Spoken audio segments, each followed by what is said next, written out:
रहे हैं आज तक आपके साथ मैं हूं सईद अंसारी। दिल्ली में कोरोना के केस लगातार बढ़ रहे हैं, लेकिन इसके साथ ही सख्ती भी बढ़ाई जा रही है।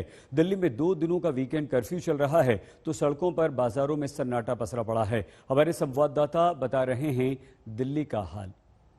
बढ़ते कोरोना केस के बाद जहां एक तरफ दिल्ली में वीकेंड कर्फ्यू का ऐलान हुआ है, तो वहीं उत्तर प्रदेश की बात करें तो पूरे उत्तर प्रदेश में भी शनिवार रात 8 बजे से सोमवार 7 बजे तक कंप्लीट कर्फ्यू का ऐलान किया गया है। नोएडा भी इसी में आता है। मैं आपको बता दूं कि इस वक्त मैं दिल्ली नोएडा बॉर्डर पर मौजूद हूं। अगर आप यहां पर देखें तो किस तरीके से बाकायदा जो तमाम गाड़ियां हैं उसको रोक रोक कर चेक किया जा रहा है, बाकायदा पूछा जा रहा है। हम इनसे बात करते हैं। आना जाना क्या है? सर अपने घर जा रहा हूँ। कहाँ पर है? सेक्टर 15। इधर क्या करने गए थे आप अभी? इधर कल ड्यूटी पे आ रहा था। क्या ड्यूटी करते हैं? नेक्स्ट कंपनी है सर। तो आप देख रहे हैं इस तरीके से बाकायदा जो पुलिसकर्मी हैं और यहाँ अर्धसैनिक बल के जवान हैं वो एक एक गाड़ियों की चेकिंग कर रहे हैं। और अगर आप सड़क देखें तो कर्फ्यू का नजारा देखें, जो पूरी सड़क है उसमें बैरिकेडिंग कर दी गई है। एक छोटा सा रास्ता है उसको ओपन किया गया है और तमाम जो गाड़ियां हैं उसकी चेकिंग की जा रही है।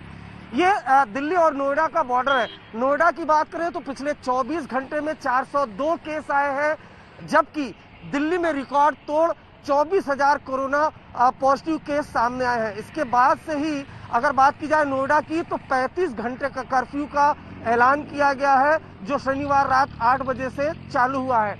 एक एक गाड़ियों की चेकिंग की जा रही है। कई ऐसे लोग भी हैं जो बेवजह सड़कों पर निकले हुए हैं, जिनको पुलिस वार्निंग देकर छोड़ी जा रही है। अगर जरूरत पड़ रहा है तो चालान भी काटा जा रहा है। लेकिन ये नजारा है दिल्ली नोएडा बॉर्डर का, जो आप देख पा रहे हैं बाकायदा चेकिंग की जा रही है। अगर नोएडा की बात की जाए तो पूरी सड़कें, अगर दूसरी तरफ आप देखें तो पूरी सड़कें खाली है। इक्का दुक्का जो गाड़ियां हैं, जो एसेंशियल सर्विस के लोग हैं, वही आपको सड़कों पर दिखाई देंगे।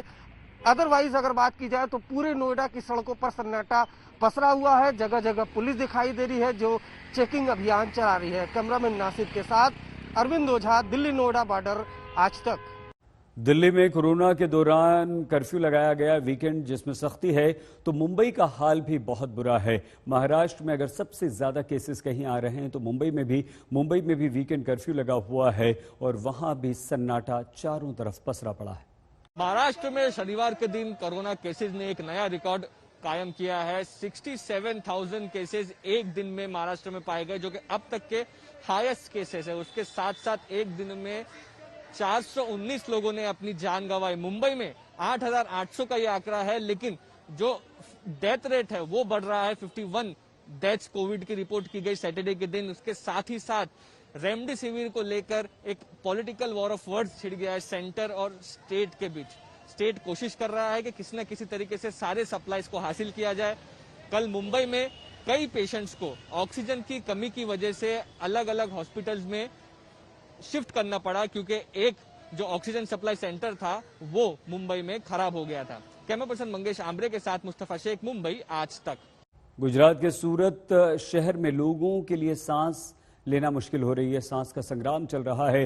दवा, इलाज से लेकर अंतिम संस्कार तक लोगों को लंबा लंबा इंतजार करना पड़ रहा है। संक्रमित मरीजों की संख्या में रोजाना उछाल आ रहा है और खासकर गुजरात के मामले जो हैं हर दिन उसकी तीव्रता बढ़ रही है। पिछले जो स्वास्थ्य बुलेटिन गुजरात द्वारा जारी किया गया है सरकार द्वारा, उसमें लगभग 9,541 संक्रमित मरीज पिछले 24 घंटे में सामने आए, जबकि 27 लोगों की मौतें कागज पर दर्ज की गई हैं। मैं इस समय सूरत में हूं और सूरत सबसे प्रभावित जिलों में से एक है। अहमदाबाद, सूरत, राजकोट, वडोदरा, यहां पर सबसे ज्यादा संक्रमण का खतरा बढ़ा है। सूरत में 1700 से ज्यादा मामले पिछले 24 घंटों में दर्ज किए गए हैं, जबकि कागज पर कोविड से होने वाली, कोरोना वायरस से होने वाली मौतों में सिर्फ 26 के आंकड़े दिखाए गए हैं। इन आंकड़ों को लेकर के गुजरात हाईकोर्ट ने भी सरकार से काफी सवाल पूछा है, उसकी आलोचना भी की है और ये भी कहा है कि सरकार दरअसल आंकड़ों को छुपाने की बजाय स्थिति पर नियंत्रण पाने पर ज्यादा ध्यान दे। बीती रात हमने कई जो शमशान गृह हैं, जो शवदाह वहां जाकर के रियलिटी चेक करने की कोशिश की। कहीं कहीं पर 70 वेटिंग प्रतिदिन में थी और लोगों का, स्थानीय लोगों का भी आरोप है कि दरअसल संक्रमण से होने वाले मरीजों की संख्या कहीं ज्यादा है। किसी को कोमॉर्बिडिटीज के नाम पर भेज दिया जाता है और कोविड के केसेस कम दिखाने के लिए स्थानीय लोगों का भी आरोप है कि सरकार दरअसल तीव्रता को दबाने की कोशिश कर रही है। इस और आइए अब आपको लिए चलते हैं चंडीगढ़, जहां कोरोना को लेकर कितनी दहशत है वो भी आप देखिए। मेरे पीछे जो आप अस्पताल देख रहे हैं वो चंडीगढ़ के पीजीआई का कोविड केयर सेंटर है और ठीक दाईं ओर कोविड वैक्सीनेशन सेंटर है। यहाँ पर हर रोज हर सेकंड कोविड-19 का कम से कम एक पेशेंट जरूर आ रहा है। ज्यादातर पेशेंट्स पंजाब से आ रहे हैं। हालत इतने ज्यादा खराब हो गए हैं कि अब इस कोविड केयर सेंटर में आईसीयू का सिर्फ एक बेड बचा है। ज्यादातर बेड ऑक्युपाई किए जा चुके हैं और अगर अस्पताल प्रशासन की माने तो प्रोफेसर जीडी पुरी के मुताबिक चंडीगढ़ और आसपास के, चाहे वो पंजाब हो या हरियाणा हो, ज्यादातर कोविड पेशेंट्स की उम्र 25 और 45 के बीच में है, क्योंकि इस उम्र से ताल्लुक रखने वाले ज्यादातर लोग काम धंधों की तलाश में अपने घरों से बाहर निकलते हैं और कोविड फैटेलिटी रेट यानी कोविड की मृत्यु दर भी 25 से 45 वर्ष के लोगों के बीच में ही ज्यादातर देखने को मिल रही है। जीडी पुरी के मुताबिक अगले 15 से 20 दिनों के दौरान कोविड पीक पर रहेगा और मई के दूसरे हफ्ते के बाद कोविड-19 के मामलों में थोड़ी सी कमी आ सकती है। जहां तक कोविड-19 के मामलों का सवाल है, पंजाब में स्थिति बद से बदतर होती जा रही है। पंजाब में पिछले 24 घंटों के दौरान 64 लोग मौत के मुंह में चले गए हैं और 4,400 से ज्यादा पेशेंट्स सामने आए हैं। पटना में ऑक्सीजन को लेकर जबरदस्त मारामारी हो रही है। ऑक्सीजन की कमी है। ऑक्सीजन प्लांट के बाहर जरूरतमंदों की लंबी लंबी लाइनें दिख रही हैं। बिहार में कोरोना की विस्फोटक स्थिति को देखते हुए राज्य सरकार आज कोई बड़ा फैसला ले सकती है।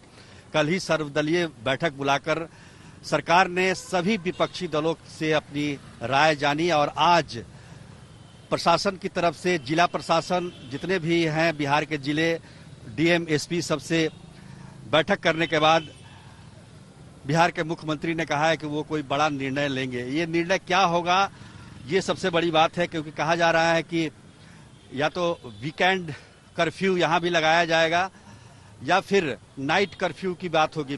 पटना में सबसे ज्यादा कोरोना के मरीज हैं पूरे बिहार में और कल का जो आंकड़ा था वो काफी चौंकाने वाला था, भयावह हम कह सकते हैं कि काफी भयावह आंकड़ा था पिछले 24 घंटों का। तो इससे ये माना जा रहा है कि राज्य सरकार को कड़ा फैसला लेना ही पड़ेगा। हालांकि इस फैसले में देरी जरूर हुई है, क्योंकि पिछले साल की बात करें तो 4,000 के आसपास एक दिन में पॉजिटिव केस आया करते थे, लेकिन ये अब 8,000 के करीब चला गया, लगभग दोगुना। 4 दिन में बिहार में कोरोना के मरीज डबल हो जा रहे हैं, जबकि देश का जो एवरेज है, औसत है, वो 10 है।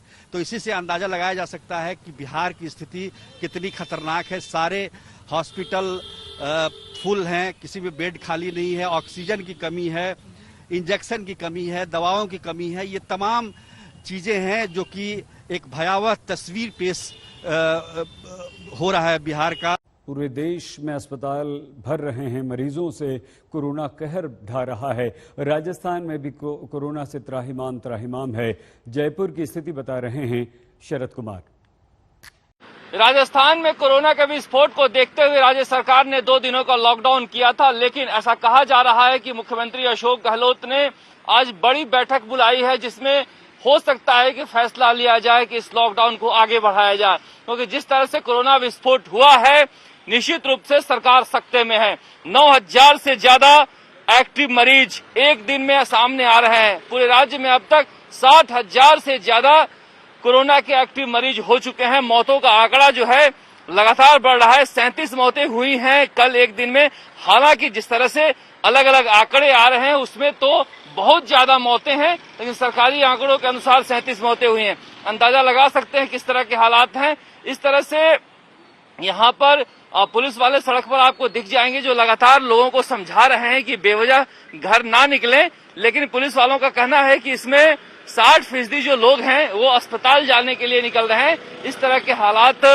जयपुर में हो रखा है। जयपुर में 1200 से ज्यादा मामले आए हैं कल, उससे पहले 1300 से ज्यादा मामले आए थे। तो जयपुर में हालात और खराब है। दवा की दुकानों को छोड़कर, फल, सब्जी, दूध, एलपीजी सिलेंडर की दुकानों को छोड़कर बाकी जगह सरकार ने 2 दिनों का कर्फ्यू लगाया है, जिसके बारे में कहा जा रहा है कि आज ये फैसला लिया जा सकता है कि इस लॉकडाउन को आगे बढ़ाया जाए। क्योंकि जिस तरह के मामले आ रहे हैं निश्चित रूप से इस तरह से अगर इतने ही मामले आते रहे तो सरकार के लिए बेड का इंतजाम करना मुश्किल हो जाएगा। हालांकि राजस्थान सरकार का दावा है कि दवाएं, ऑक्सीजन और बेड का हम पहले से पुख्ता इंतजाम कर रहे हैं। ऐसे में हालात फिर भी राजस्थान में जो है वो नियंत्रण में कहे जा सकते हैं। कैमरामैन शर्मा के साथ शरद कुमार, जयपुर, आज तक। देश भर में कोरोना हमें डरा रहा है, केसेस लगातार बढ़ रहे हैं, काबू पाना मुश्किल हो रहा है। अब कुछ और शहरों का हाल हम आपको दिखाते हैं कि वहां कैसे कोरोना संक्रमण को रोकने की कोशिशें हो रही हैं। मध्य प्रदेश में दिन ब दिन कोरोना का ग्राफ ऊपर की ओर जा रहा है और प्रदेश की स्थिति खराब होती जा रही है। हालात ये हैं कि बीते 24 घंटों के दौरान मध्य प्रदेश में 11,200 से ज्यादा कोरोना के नए मामले सामने आए हैं। मध्य प्रदेश में जिस तेजी से संक्रमण बढ़ रहा है उसके बाद अब राज्य के ज्यादातर शहरों में आपको बता दें कि जो लॉकडाउन है उसे आगे बढ़ा दिया गया है। भोपाल, इंदौर, उज्जैन यानी वो शहर जहां पे कोरोना की स्थिति सबसे भयावह है, वहां पे अब लॉकडाउन जो 19 अप्रैल था उसे 26 अप्रैल तक के लिए बढ़ा दिया गया। और आप स्थिति देखिए, अब सख्ती पहले से कहीं ज्यादा है। भोपाल की हम तस्वीर दिखा रहे हैं आपको। पुलिस सड़कों पर बैरिकेड लगाकर आने जाने वाले लोगों को रोक रही है। चालान काटा जा रहा है उन लोगों का जो बेवजह बाहर निकले हुए हैं। और ये तस्वीर इसीलिए क्योंकि भोपाल, इंदौर को पीछे छोड़कर इस वक्त मध्य प्रदेश का सबसे बड़ा हॉटस्पॉट बना हुआ है, जहां पे बीते 24 घंटों के दौरान 1670 कोरोना के नए पॉजिटिव मामले सामने आए। तो वहीं इंदौर में यह आंकड़ा 1656 था। मध्य प्रदेश की अगर हम बात करें तो बीते 24 घंटों के दौरान 66 लोगों की कोरोना से मौत भी हो चुकी है। पॉजिटिविटी रेट 21% के आसपास है। और आप तस्वीरों में आप देख सकते हैं कि जो लॉकडाउन की तस्वीर पिछले साल देखने को मिलती थी वही तस्वीर देखने को मिल रही है। भोपाल इसलिए भी सबसे ज्यादा संक्रमित इस वक्त बना हुआ है कि यहाँ पे जो डेडिकेटेड कोविड हॉस्पिटल थे उनकी संख्या अब बढ़ाई जा रही है। हालात इस कदर तक बिगड़ चुके हैं कि हेलीकॉप्टर के जरिए रेमडेसिविर इंजेक्शन की सप्लाई भोपाल में करनी पड़ी। लेकिन विडंबना देखिए कि वो इंजेक्शन भी भोपाल के ही हमीदिया अस्पताल से चोरी हो जाते हैं। तो कुल मिला के सरकार दावा खूब कर रही है कि प्रदेश में स्थिति को सुधारा जा रहा है, लेकिन जो तस्वीर है जो सामने दिख रही है वो सरकार के दावों से बिल्कुल उलट है। क्योंकि मध्य प्रदेश में न केवल संक्रमितों का आंकड़ा बढ़ता जा रहा है बल्कि कोरोना से होने वाली मौतों का ग्राफ भी लगातार बढ़ता जा रहा है, जो इस वक्त सरकार के लिए चिंता का एक बड़ा विषय बना हुआ है। कैमरामैन इरशाद खान के साथ रवीशपाल सिंह, भोपाल, आज तक। 7,713 केसेस और 34 लोगों की मौत हो चुकी है। पिछले 24 घंटे का यही स्टेटस है पश्चिम बंगाल में कोरोना के लिए। यहाँ पे कोलकाता के हाथी बागान एरिया में है, ये एक हेवीली क्राउडेड मार्केट प्लेस है। लेकिन अगर हम देखें तो आज क्योंकि संडे है मार्केट थोड़ी देर से खुलता है, लेकिन यहाँ पे ट्रेडर्स जो आते हैं वो सुबह सुबह आ जाते हैं। यहाँ पे जो लोग हम देख रहे हैं, एक चीज अच्छा है कि लोगों के मुंह पे मास्क है।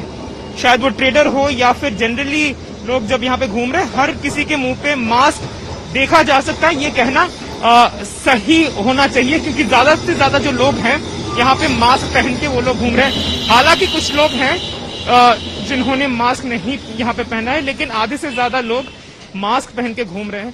केसेस एक मीटियोरिक वे में इंक्रीज हो रहा है और जिस सिचुएशन पे केसेस यहाँ पे राइज हो रहा है, पॉलिटिकल पार्टीज की सभाएं, रैलीज, कैंपेन्स कंटिन्यूअसली चल रहे हैं। 7,713 केसेस पिछले 24 घंटे में पश्चिम बंगाल में सिर्फ रजिस्टर हुए हैं, जहां से सबसे ज्यादा केसेस कोलकाता और नॉर्थ 24 परगना से आए हैं। इन जगहों पे अभी भी इलेक्शन खत्म हुआ है नहीं, हर रोज कैंपेनिंग, हर रोज रैलियां हो रही है। एक अच्छी चीज जो हम सुबह सुबह यहाँ पे देख रहे हैं कि लोगों के मुंह पे ज्यादा से ज्यादा लोगों के मुंह पे मास्क है, जो एक पॉजिटिव साइन है इस क्राइसिस सिचुएशन में। कैमरा पर्सन संतोष प्रसाद के साथ सूर्याग्नि रॉय, आज तक, कोलकाता।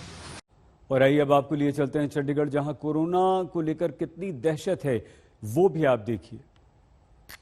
मेरे पीछे जो आप अस्पताल देख रहे हैं वो चंडीगढ़ के पीजीआई का कोविड केयर सेंटर है और ठीक दाईं ओर कोविड वैक्सीनेशन सेंटर है। यहाँ पर हर रोज हर सेकंड कोविड-19 का कम से कम एक पेशेंट जरूर आ रहा है। ज्यादातर पेशेंट्स पंजाब से आ रहे हैं। हालत इतने ज्यादा खराब हो गए कि अब इस कोविड केयर सेंटर में आईसीयू का सिर्फ एक बेड बचा है।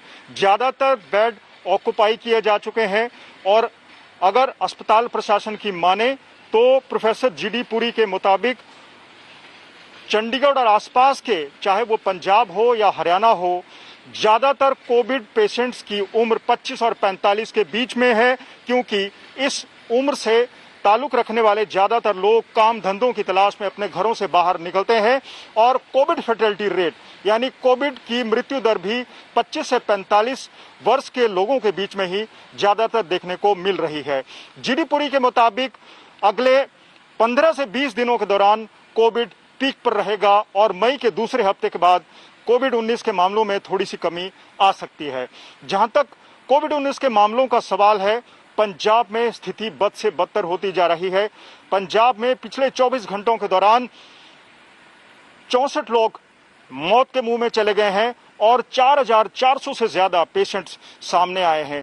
स्थिति कितनी बिगड़ चुकी है इसका पता तब चलता है जब अस्पतालों की तस्वीर देखने को मिलती है। लगता है कि इंतजाम नाम की कोई चीज बाकी नहीं रह गई, सब कुछ मानो चरमरा चुका है।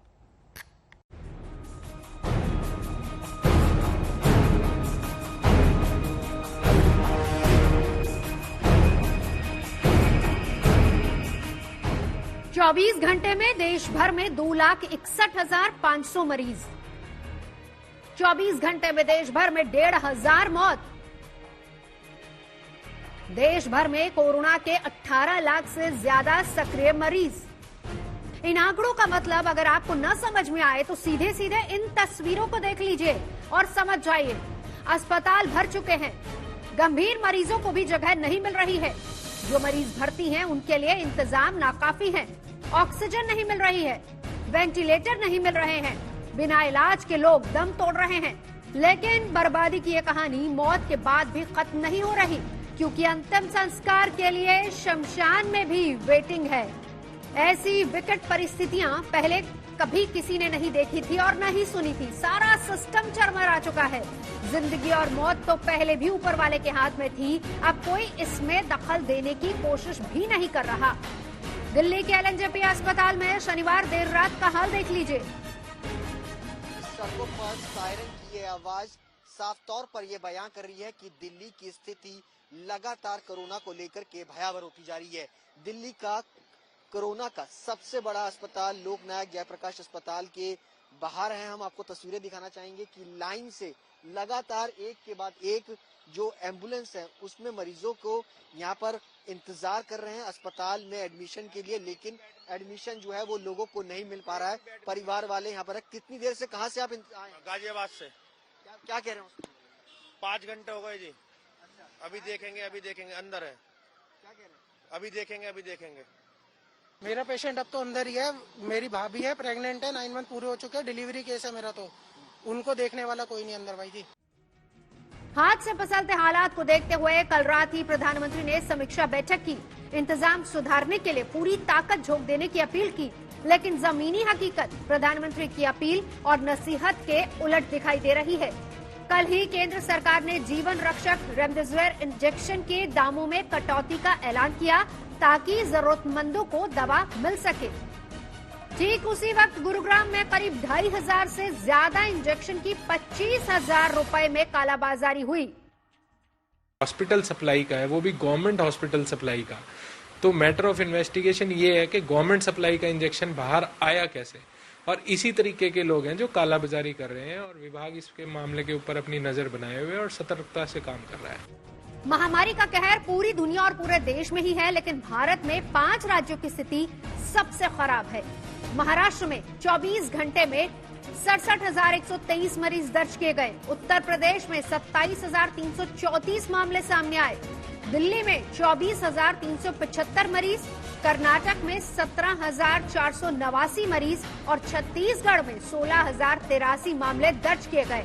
इन 5 राज्यों का आंकड़ा देश भर के मरीजों का करीब 58% है। कोविड के खिलाफ जंग को लड़ने के लिए सब प्रकार से व्यवस्थाओं को विकसित किया है। हम इस समय भी जब कोविड के मामले थोड़ा ज़्यादा तेजी से बढ़ रहे हैं, हम निश्चित रूप से इस सर्ज को भी और इसके कारण पैदा हुए चैलेंजेस को भी ओवरकम करने में सफल होंगे। मौजूदा वक्त में कोरोना संक्रमण पिछले साल की तुलना में करीब 3 गुना हो चुका है। लेकिन पिछले साल के लॉकडाउन से उलट इस बार लोग घरों से बाहर हैं। मतलब यह है कि संक्रमण का खतरा फिलहाल तो रुकता नजर नहीं आ रहा। दिल्ली से सुशांत मेहरा के साथ आज तक ब्यूरो।